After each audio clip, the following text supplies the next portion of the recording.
Pour faciliter la compréhension d'une expérience aléatoire, il est parfois utile de représenter celle-ci sous forme d'un arbre de probabilité. Nous allons voir à l'aide de deux exemples comment représenter et interpréter de tels arbres. Donc première expérience, on lance 4 fois d'affilée une pièce équilibrée. À chaque lancer, nous avons donc deux issues possibles, pile et face, ces deux issues étant équiprobables. On souhaite savoir quelle sera la probabilité d'obtenir 4 piles d'affilée et quelle sera la probabilité d'obtenir 2 piles et 2 faces. Donc, traçons l'arbre de probabilité correspondant à 4 lancers successifs d'une pièce. Lors du premier lancer, deux issues sont possibles, pile et face. Ces deux issues étant équiprobables, il n'est pas nécessaire de pondérer le chemin d'accès menant à ce résultat. Lors du deuxième lancer, j'ai à nouveau pile et face possibles pour chacun des cas obtenus. Il en est de même lors du troisième lancer, puis du quatrième lancer. Voici l'arbre de probabilité correspondant à 4 lancers successifs d'une pièce. Nous pouvons constater qu'il y a 16 issues possibles. Chacune des issues étant équiprobable, pour déterminer la probabilité d'un événement, il suffira de compter les issues correspondant à cet événement. Par exemple, si je souhaite connaître la probabilité de l'événement 4 phases d'affilée, je regarde combien d'issues correspondent à 4 phases d'affilée, j'en ai une seule. La probabilité de l'événement 4 phases d'affilée sera de 1 chance sur 16. Donc répondons maintenant aux questions posées lors du problème. Quelle est la probabilité d'obtenir 4 piles d'affilée? Donc je compte le nombre d'issues correspondant à 4 piles d'affilée.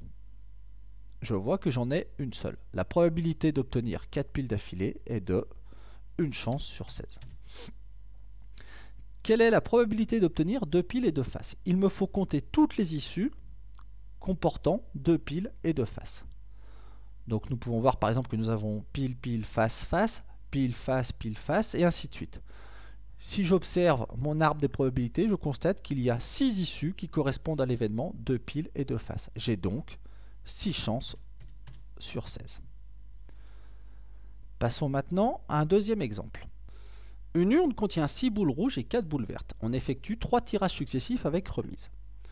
Avant d'étudier ces 3 tirages successifs, déterminons à chaque tirage la probabilité de tirer une boule rouge ou une boule verte. Donc, quelle est à chaque tirage la probabilité de tirer une boule rouge? J'ai 10 boules en tout, dont 6 boules rouges, 6 sur 10, 60% de chance de tirer une boule rouge. Quelle est à chaque tirage la probabilité de tirer une boule verte? 4 boules parmi 10,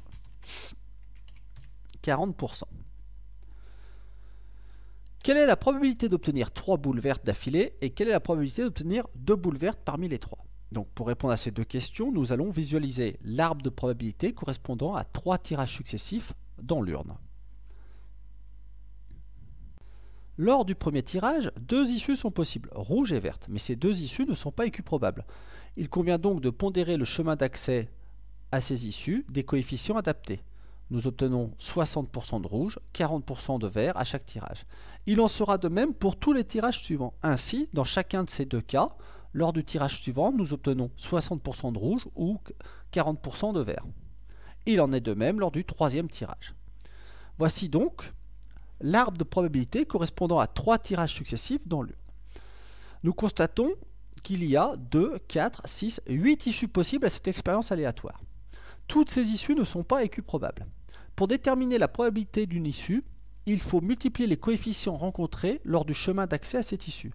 Par exemple, la probabilité d'obtenir l'issue rouge, rouge puis vert est donnée par 0,6 fois 0,6 fois 0,4. Répondons maintenant aux questions du problème. Quelle est la probabilité d'obtenir 3 boules vertes?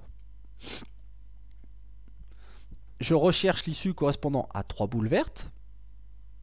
Il y en a une seule possible. La probabilité est donnée par la relation 0,4 fois 0,4 fois 0,4. Ce qui nous donne 0,064. 6,4% de chance d'obtenir 3 boules vertes.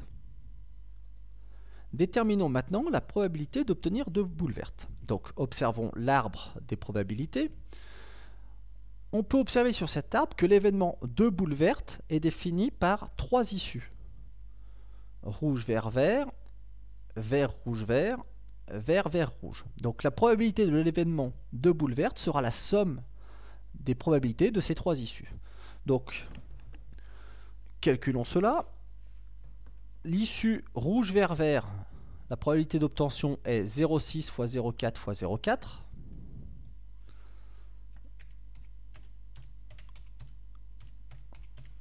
Plus probabilité de l'obtention de l'issue vert, rouge, vert. 0,4 fois 0,6 fois 0,4.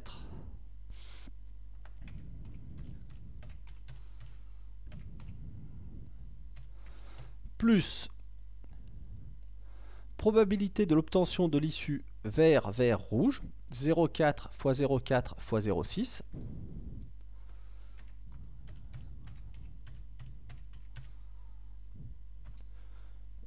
J'effectue le calcul.